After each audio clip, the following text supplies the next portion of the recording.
I just watched someone die. CPR questions: where did I go wrong? Some breathing patterns are actually a type of reflex breathing called agonal breathing and can occur once the heart has stopped. They would know this by feeling for a pulse or hooking the person up to an EKG. EDA. Don't blame yourself.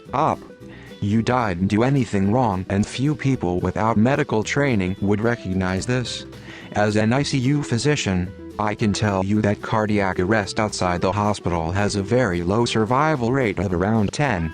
Even in the hospital, with the fastest response of highly trained professionals with the best equipment, that only goes up to about 25 surviving to hospital discharge because it depends on our ability to fix what caused the heart to stop in the first place. As a side note, when we were taught CPR, the instructor made a comment that stuck with me. First aid is designed to keep the person in the same condition you found them until EMS arrives. The best trained first aid responder cannot bring the dead person back to life. As hard as it is, you did the best you knew how to in that circumstance. Take it easy on yourself and make sure to reach out and speak with other people in your life because sometimes the guilt stays there for a long time. CPR has an incredibly low success rate even when done by professionals. If he was at the point of needing it before they even arrived, his chances were already low.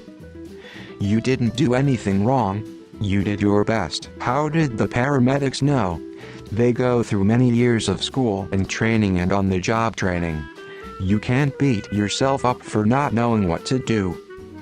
If the professionals couldn't revive him, nothing you could have done would have made a difference. I'm sure this was a very traumatic experience for you.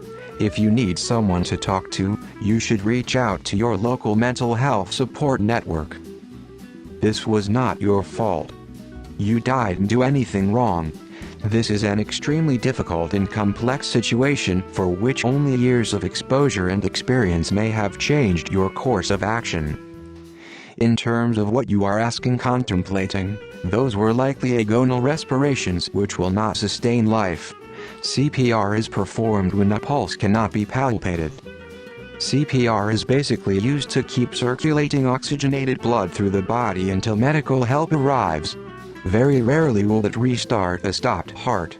You can only operate on the best information you have at the time. The information you had was not to do CPR on someone who was breathing. I have been told the same thing. So you did the right thing. What you saw is traumatic and upsetting. You will likely question yourself and the situation quite a bit over the next couple days or weeks. You checked on this man and you were with him and stayed with him, and that was the right thing to do.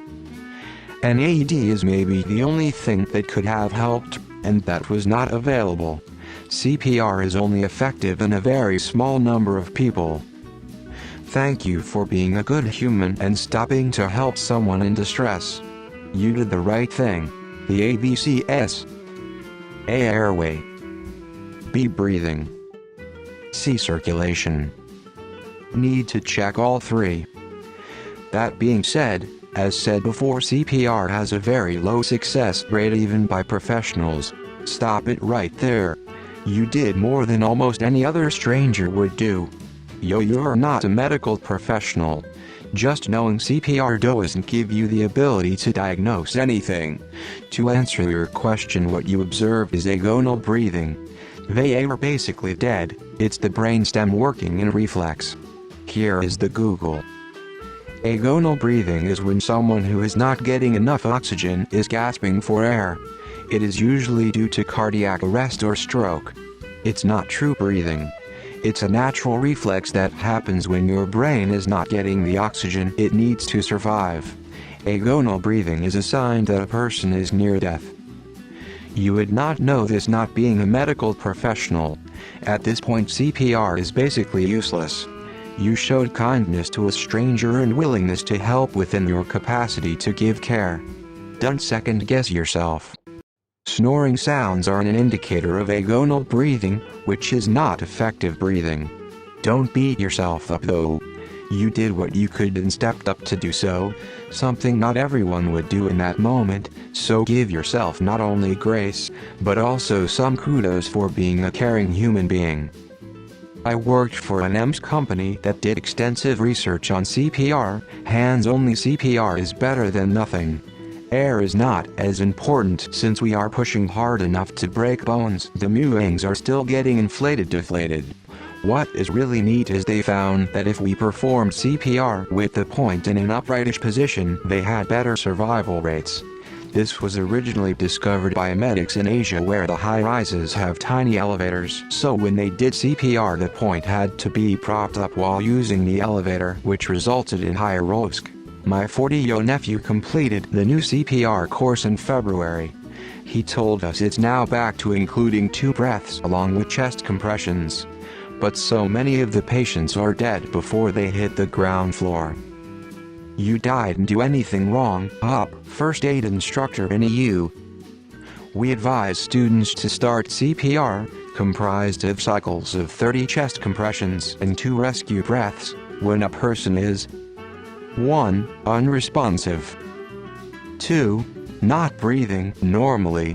Agonal breathing will occur in many cases of cardiac arrest, and will often consist of loud snoring sounds, cramps, irregular, deep and loud breathing. Starting CPR early might buy life-saving time for an AED or time for the paramedics to arrive, but is fatal in many cases no matter the quality of the CPR. You did your best. Never blame yourself for that. Sometimes people die without reason and unjustly. We just have to be thankful for the time we have left. Sounds like maybe his heart gave out. Sounds similar to what happened when my grandpa died.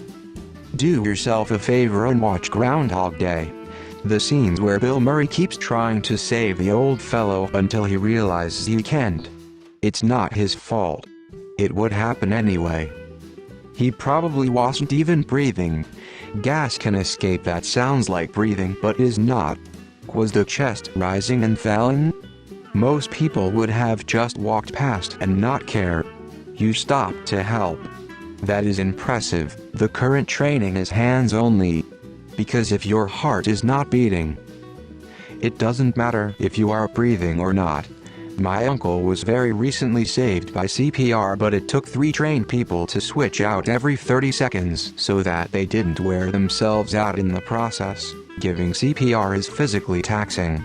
One of the people giving him CPR was my aunt, who is a retired RN, so even professionals can get worn out quickly. All I had to read was the title and I knew the first part of my answer was going to be you didn't do anything wrong. CPR has less than a 10 chance in most cases. So why bother? Because 10 is better than 0. However, the CPR courses I took in the last 2 years now don't even have people do breaths. By tilting the head back and opening the airway, they get enough air just from pushing in from the CPR. That is the only thing you didn't know. Also, you would have had to know that there was no heartbeat. Very tough to tell without an AED or a stethoscope. But repeat, you did nothing wrong with the tools and the training you had. Absolutely nothing. And thank you for trying to do what you did. Much appreciated.